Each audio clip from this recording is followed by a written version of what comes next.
Good afternoon, everyone, and welcome to our first campus town hall for 2022. Happy New Year to everyone. I'm Laurie Clabo. I'm the Dean of the College of Nursing at Wayne State, and I also serve as the university's Chief Health and Wellness Officer. Joining me today, three other members of the Campus Health Committee. Dr. Ramona Bankert is the Associate Dean of Clinical and Academic Affairs in the College of Nursing.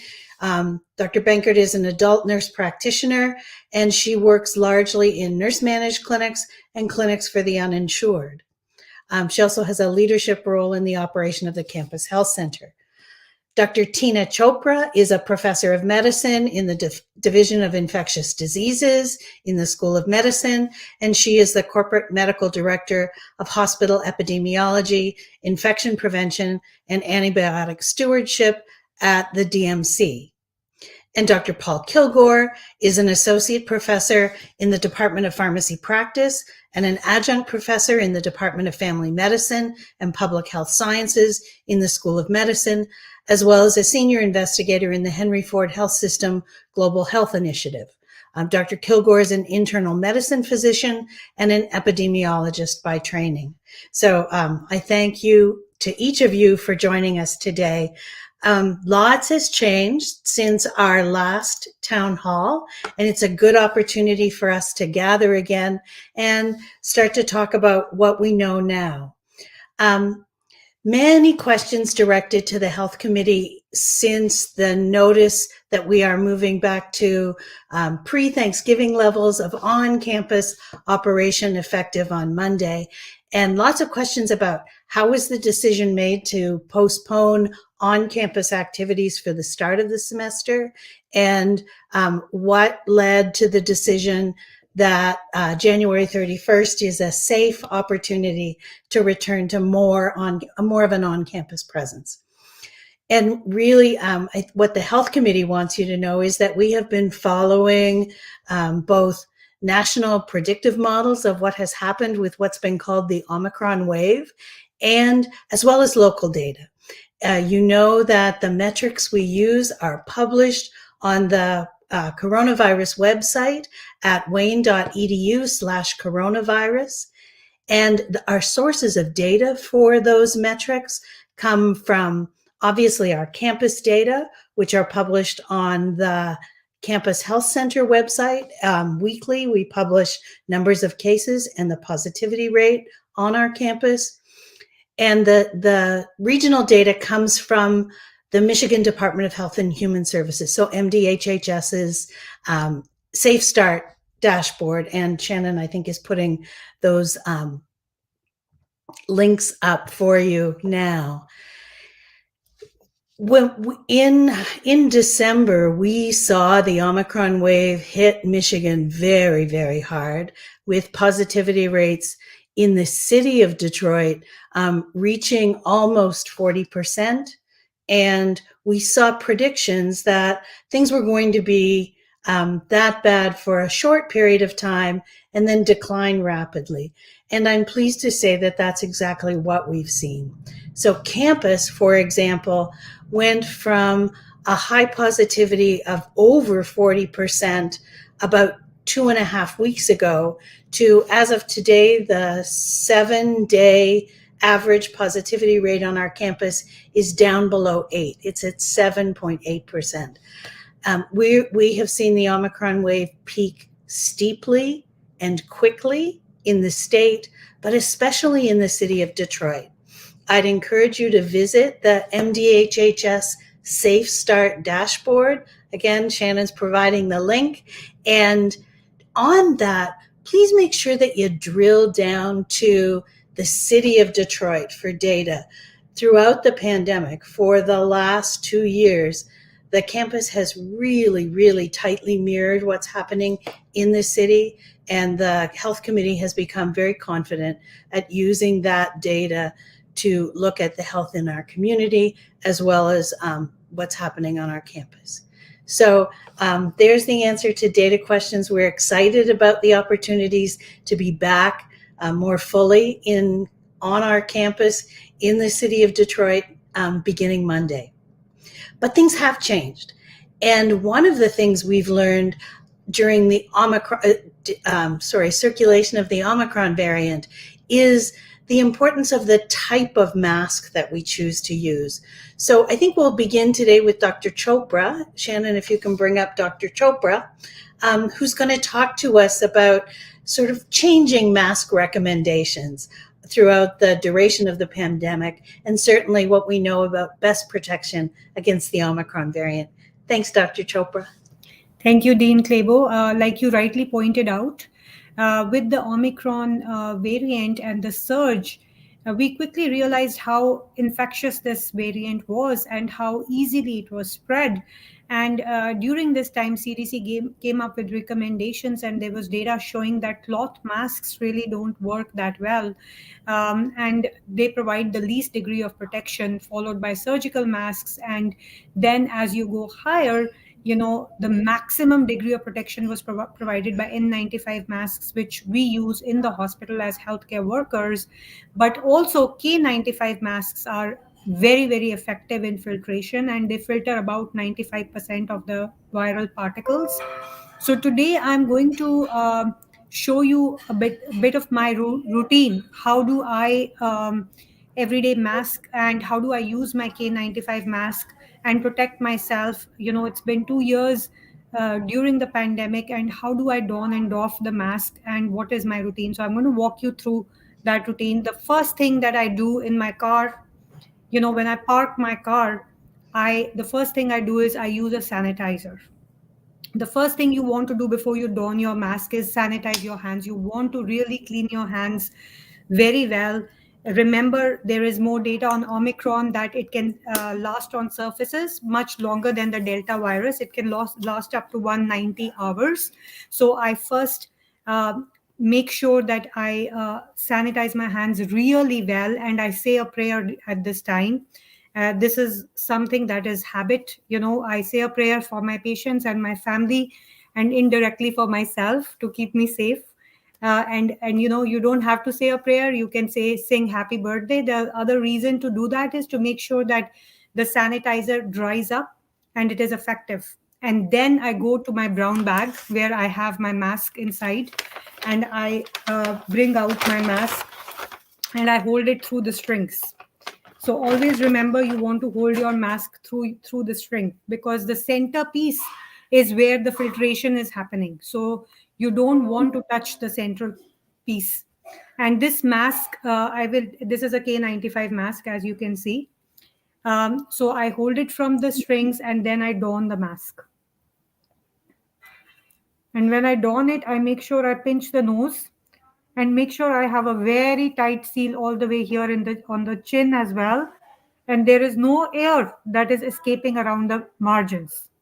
Once I know that there is a tight seal, no air is escaping. Some of you can also, the ones wearing glasses, you can tell if your glasses are fogging, there is air escaping. So you have to make sure there's a tight seal. And then, I feel all ready to go on and take on my day. Similarly, when you are ready to take your mask off while you're taking a break and or eating, or you're ready to come back home and you sit in your car, you want to take it off, but again you want to sanitize your hands again. And you know, thank God for keeping you safe during the day. Make sure you wash your hands really nicely. Pull it out through the string. Do not touch the center part. You don't want to touch the center part at all. And then you remove it, and then you keep it in your brown bag. And the reason I'm telling you about this brown bag is because it will keep your mask safe, and it will increase the life of your mask. Your mask can last for up to 7 days if there is no visible soiling or dampness on the mask. If it becomes wet or it is visibly soiled, I would ask you to discard it. But otherwise, you can use it for 7 days. You can use it up to 40 hours. So that is how you want to don and doff your mask. And of course, there is a video that I have also recorded that we can share with you. And also there is resources on where you can purchase the K95 masks. And Dr. Dean Clabo will tell you more about supplying the K95 mask for high-risk population as well. Thank you. Great. Can I ask you a couple questions, Yeah. Dr. Chopra? So someone wrote and asked, can I wash my N95 or KN95 mask? No, that's a great question. You cannot put it under water because it'll make it useless. It won't work at all. You cannot. A wet mask is simply not usable. You cannot wash a K95 or an N95 mask. The only masks that we were washing were cloth masks, but we all know that cloth masks are not very effective.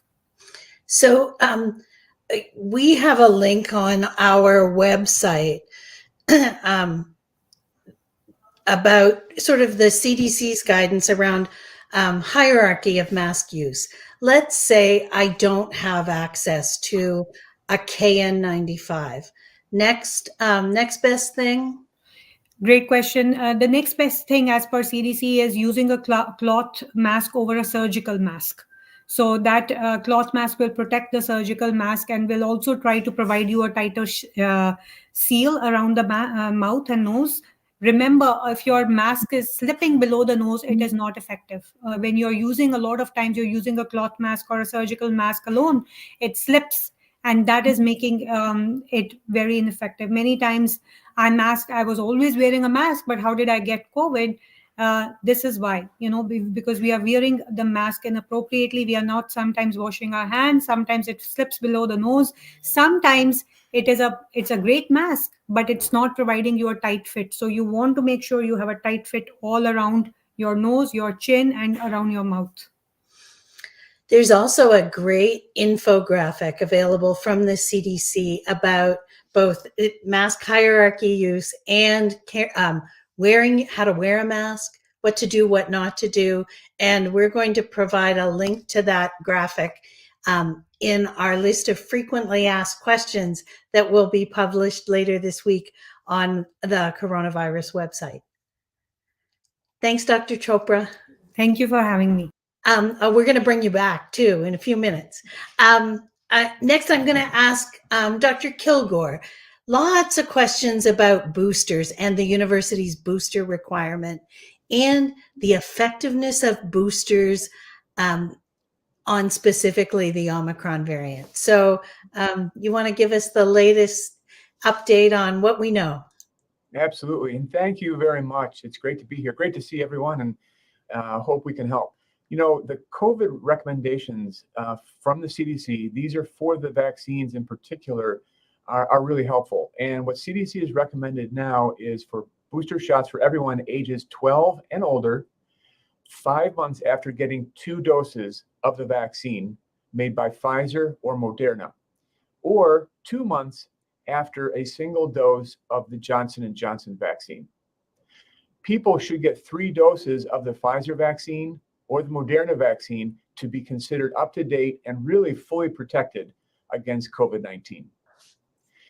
Those who got a Johnson & Johnson vaccine should receive a second dose to be up to date, and that's preferably a Moderna or Pfizer booster as a second dose, or second dose after the first dose of J&J.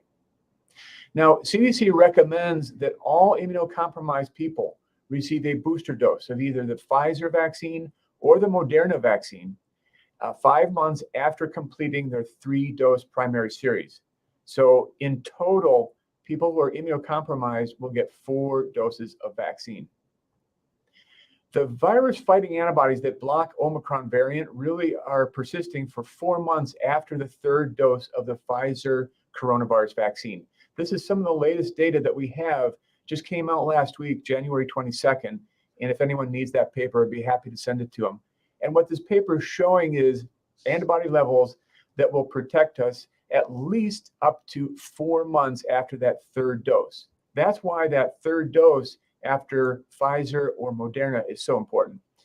Now, the other thing that we know is that 2 doses of the Pfizer vaccine is not sufficient to provide enough antibodies to neutralize the Omicron virus. This is a very important concept because many people ask, well, I've had 2 doses. I thought that was it. I'm done. Well, actually, no, because the Omicron virus has more than 50 mutations. 32 of those mutations are in the spike protein. it means that the virus is super good at attaching to that ACE2 receptor. So it's going to bind quickly and very efficiently, meaning your body is going to get attacked very quickly if you don't have sufficient neutralizing antibody protection. And one of the things that we know is that when we get that third dose of the vaccine, we get not only increased levels of antibody, but we get broader protection. So the antibodies that we get are actually more versatile in fighting off those mutations and really attacking the Omicron virus. There is also really important data from the CDC in a paper that came out just a few days ago, and it's also something we can send to you or send the link for you to have and read. It's really looking at effectiveness of the third dose of the mRNA vaccines against COVID-19. And it looked at outcomes, particularly in preventing emergency department visits and urgent care visits, as well as hospitalizations in adults. And one of the lessons that we learned from this important paper is that 2 doses of the vaccine provide protection. Now, overall, the vaccine effectiveness, which is the key outcome we look at, is for 2 doses from 81 to 57%. Now, the longer you are only having 2 doses, the lower your protection. And that's because you have waning antibody over time. That waning antibody will mean that you're going to become slightly less well protected. That's why the third dose is so important. And what this paper showed very clearly is that when you get that third dose, you will have 90% protection. That's 90% vaccine effectiveness with that third dose. That's very good. That's exactly what we want. And if you combine that with the effect of the mask and great hand hygiene that Dr. Chopra mentioned, you will be really well protected. So first message, number 1, make sure you go out and start your vaccination if you haven't already started it. And if anyone has any questions, you can email or calls. I'll talk to anyone anytime who has any reservations about the vaccine. I'll explain all the ways that we evaluate the vaccine, and we have firsthand experience with that. Second, the safety profile of these vaccines, the Moderna, the Pfizer vaccine, and also our experience with the Johnson & Johnson vaccine show the track record is excellent in terms of safety. And they also are very effective in preventing outcomes that we really worry about: emergency department visits, hospitalizations, intensive care unit, ICU visits, and deaths. We're really concerned that people will get into really bad straits when they're unvaccinated. The third thing I want to mention is the Omicron variant that we now have is the predominant strain. It's causing over 95% of infections. It's everywhere, and the accumulating evidence is that the current vaccines are effective in preventing severe disease with this variant. And finally, for those who are unvaccinated, please reach out to us. We want to help you. And if you have any questions, don't hesitate ever to contact me. Thank you.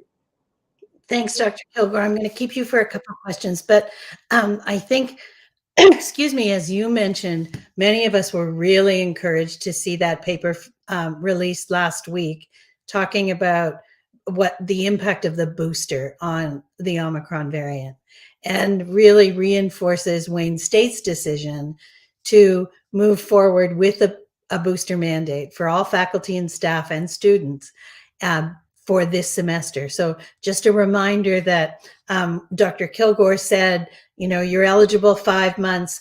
At Wayne State, the requirement is 6 months. So for us, you have to have your booster uploaded to the vaccine mandate website. When you're eligible at 6 months, you get a 2-week window or so of grace period, but make sure that you get your booster uploaded to the system so that you are compliant with the mandate and able to be on campus. Thanks for that, Dr. Kilgore. I know we're going to come back to you with some more questions.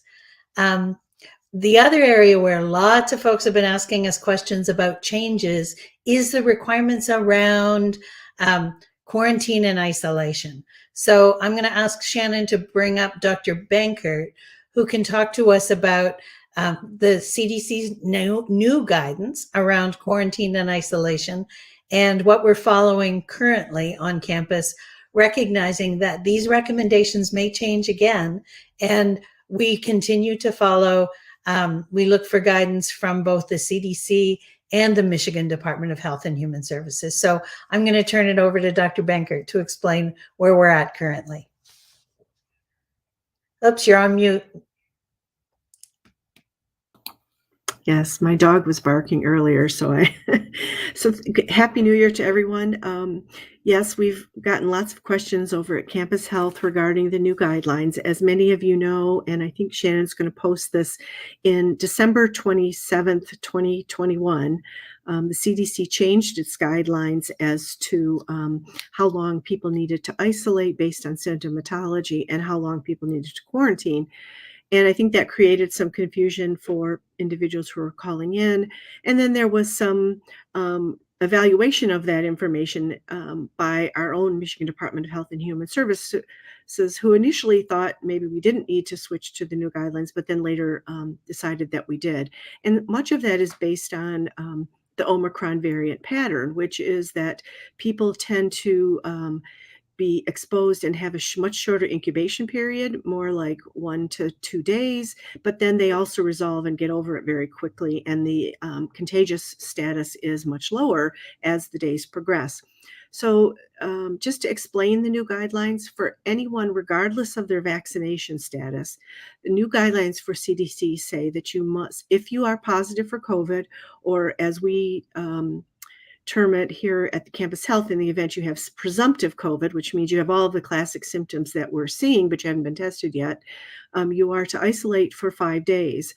What the new guidelines state, though, is that now at day 5, if you are asymptomatic or there has been a substantial improvement in your symptoms, you can be released from isolation, and then for the next 5 days, you do, though, need to wear a mask similar to what Dr. Chopra showed, preferably an N95 if you have it, if not a double mask with a surgical and a cloth over that. And then after the 10 days, you no longer have to wear the mask other than indoor on our campus, but if you're outdoors in other places, you don't have to do that. So the major change was to go from a 10-day isolation period down to a 5, but only in asymptomatic individuals and individuals who are improving in symptoms, which is, I think, what's creating some confusion for people who call, which is that if we talk to you on day 5 and you're still febrile, you're still coughing quite a bit, you're having some of the more severe respiratory symptoms, we do extend the isolation to 10 days because we are, based on the data, suggesting that you're still contagious up to 10 days if you're still symptomatic. The other major change that occurred with CDC is the quarantine requirements. The difference between the quarantine and the isolation requirements is it is based on your vaccination status. So individuals who are either boosted or have completed their primary series of either Pfizer, Moderna, or J&J within either the last 6 months. So let's say you got your second dose of Pfizer in October and it's now January, you're less than 6 months out, you would be able to not quarantine, but to wear a mask for 10 days out in public. I'm sorry, interrupt for a second. When we talk about quarantine, we may want to remind folks that this isn't for people who are sick. This is for people who've been exposed, right? Oh, thank you for clarifying. Yes. So quarantine relates to those who've been exposed to someone with COVID. So if you're a family member, your mom or dad, but you don't have symptoms, you are not positive for COVID, but you must follow the quarantine guidelines. But if you're boosted and have had a vaccine within the last 6 months, you do not have to physically quarantine in your home. You can be out and about in public, but what CDC recommends is that you use all of the wonderful masking guidelines that Dr. Chopra already discussed. If, however, you have not completed the series, or it's been more than 6 months, or you haven't been boosted, you must quarantine after an exposure for 5 days. That is a change from what it used to be just in December, prior to December 27th changes. It had to be that you quarantine for 10 days or 7 days if you got tested. Now it's only 5 days. And again, it has to do with how the Omicron variant is occurring in our system. It tends to peak quickly as far as symptomatology because of the contagious period, but then the contagious period drops off more quickly. Then after those 5 days, you can be out and about in public wearing a mask for the next 5 days. So it is a bit confusing because it's changed and it may affect based on your symptomatology. So we do need to talk to you for those who are in isolation after 5 days, and those for you in quarantine is a little less follow through on the part of Campus Health Center. But I'm open to other questions that may have come up in the chat or questions we had beforehand. So thank you. So I'm going to keep you for a second. So here's the good news for the rest of us is that we don't have to memorize that whole rubric that Dr. Bankert just recited for us, that it's really important that you fill out the Campus Daily Screener, have a conversation with the screeners from the Campus Health Center who are going to not only advise you on the day that they speak with you, but also send you written advice about what your period of quarantine or isolation is. And that kind of takes us back to using the Campus Daily Screener. We're going to continue to use it this semester for the end of the academic, through the end of the academic year at least. And the Campus Daily Screener has been a great tool for us to be able to advise folks on campus as to where their circumstances are. It's also been very helpful for students, faculty, staff to be able to get daily guidance from the Campus Health Center where it's necessary. So you're going to continue to use the Campus Daily Screener every day you want to be on campus. And regardless of whether or not you're coming to campus, anytime you experience symptoms, please fill out the Campus Daily Screener. Just a reminder again, testing's important. Dr. Bankert, we know we can all get free home tests now available. We can sign up on the UPS website to get free at-home COVID tests. There is a question, maybe I'll bring everybody back for this, Shannon. A question that I saw today, and I know we've had lots of talk about this, and this is, are rapid tests still working to detect Omicron? And some folks saying they took multiple at-home rapid tests that were negative, and it wasn't until they received a PCR that they had a positive result. Any one of you want to talk about what we know about antigen versus PCR tests in the Omicron variant? Yeah, I can start off by saying that it depends on what rapid antigen you are using. It varies by the type of rapid antigen you are using. But for the most part, the rapid antigen is very useful. And that's why there is, the CDC, the federal government is providing free home tests because they are very convenient and they also prevent further exposures. As far as detecting Omicron, there have been some data that the virus is more detectable on throat swabs as compared to nasopharyngeal swabs. So just because of the nature of replication of viruses, but in some people, it's possible that they have a low viral viremia and low viral count. And that's why it is sometimes missed by the rapid antigen test and picked up by the PCR. Still, having said that, it is a very useful, effective tool to have to start off if you cannot get to a PCR right away. I would say I wanted to add one of the things we've been instructing many students and faculty and staff on is the technique. Since you're doing it at home, it's really important to read the instructions carefully and make sure you get the swab and do it according to what they recommend, that you twirl it around 5 times on each nostril, that you really do that effectively and not do it quickly, because that also can affect the testing results. I think the other thing we've seen at Campus Health Center, correct me if I'm wrong, Dr. Bankert, is people wanting to test after an exposure and maybe testing a little too early after an exposure. So can one of you talk to us about timing after exposure during which we should test? Well, the current CDC guidelines suggest that you test on day 5 after the exposure and not sooner. While I just described that the Omicron pattern peaks and comes down more quickly, you may get a false positive, or excuse me, a false negative test if you do it too soon. And so the current CDC guidelines are to wait until day 5. Lots of people talking about travel. Why are we still following domestic travel? We're encouraging people to begin to travel again at Wayne State. We know that for many of our folks, domestic travel is an important part of their work, their academic work, their research work. But we do still ask the question on the Campus Daily Screener so that when people return, and anyone returning from international travel obviously has a negative test in hand to be able to return to the US. But we do ask people to do the Campus Daily Screener, talk to a screener who's going to give you some basic questions and some instruction, and continue to complete the screener for 14 days. So the fact that when I say I've traveled, my Campus Daily Screener turns red doesn't mean I can't come to campus. It means I can't come to campus till I talk to one of the screening staff who's going to give me some really basic questions and advice, and then we'll reset my screener to green. Right? Yeah, that's true. I would say too, one of the things that some really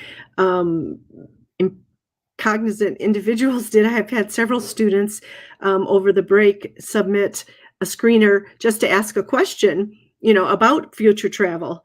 So I've had people say, okay, well, if I go away on spring break, what's the process? And so feel free to do that too. We've, been able to answer those important questions. I know we're past time, so I don't want to keep anyone over the promised time, but advice. I'll start and then ask each of you to add in or chime in advice. We're ready to go back to campus. It's safe to be back on our campus, and there are things we can do to make it safer. And those are, make sure we get boosted. I heard from Dr. Kilgore, boosting is going to help me against the Omicron variant.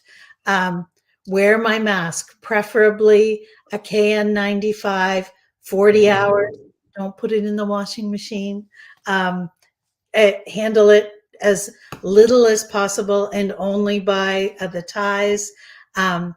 Use it up to 40 hours. If it's soiled, get a new one. If I can't get a KN95, use a surgical mask covered by a cloth mask or 2 surgical masks. A single cloth mask is my last resort. Anything else? Other advice? I think people, when they do come to campus, can follow their routine that you just described, and I think they're going to be in good shape. And I think the other reason I say that is that as we see this decline in transmission and spread, it really means that we're starting to get control of the virus. We're not out of the woods 100%, that's true, and we may reach a level of endemic transmission, that's true. But for the surge that we knew was coming and that we saw and now is in the decline, I think we're in a really good place right now. And that's why I think if you follow what we've talked about here today, you get your booster and also your mask and have your hand hygiene ready to go on campus, I think you'll be in a really good spot. Dr. Kilgore, you used a word that I think maybe some folks don't understand what we're talking about when we say endemic spread. Can you or Dr. Chopra talk a little bit about the transition from pandemic to endemic? Yeah, it's a great question because we all wonder what's going to happen with this pandemic. When will it end?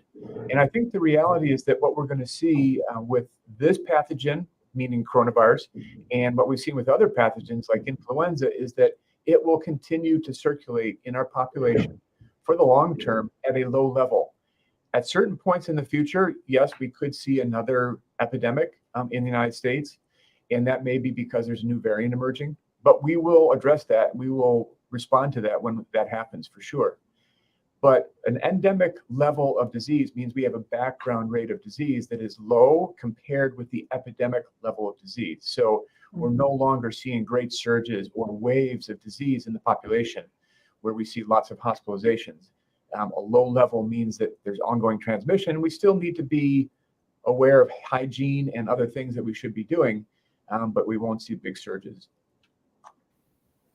Yeah, and I would add that, the pandemic, we are seeing the silver lining, and we are seeing some light at the end of the tunnel with the surge declining. We are going to see the end of the pandemic, but COVID-19 is going to stay with us, and the virus is going to stay with us, and we are going to learn to live with it in an endemic level, like Dr. Kilgore mentioned.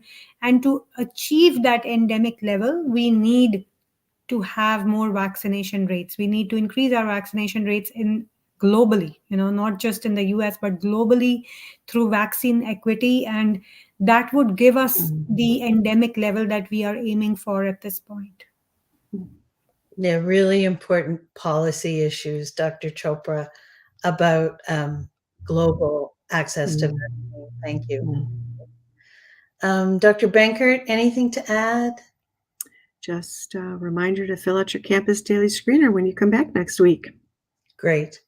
I just think we are so fortunate on our campus to have access to experts like the three folks you've met again today or heard from again today, who have so generously offered their expertise to help steer us through the past 2 years and keep us on the right track moving forward. We're looking forward to continuing our work together as we return to a more normal presence on campus in the coming weeks. Thanks again to Dr. Bankert, Dr. Chopra, Dr. Kilgore for joining us today. We'll get those links posted on the coronavirus webpage. We'll also get the FAQs, or frequently asked questions, up accessible on the coronavirus webpage later this week. And we are grateful to all of you for taking time out of your day to join us. We'll see you next time. Thanks again, everyone. Have a great continuance of the semester next week.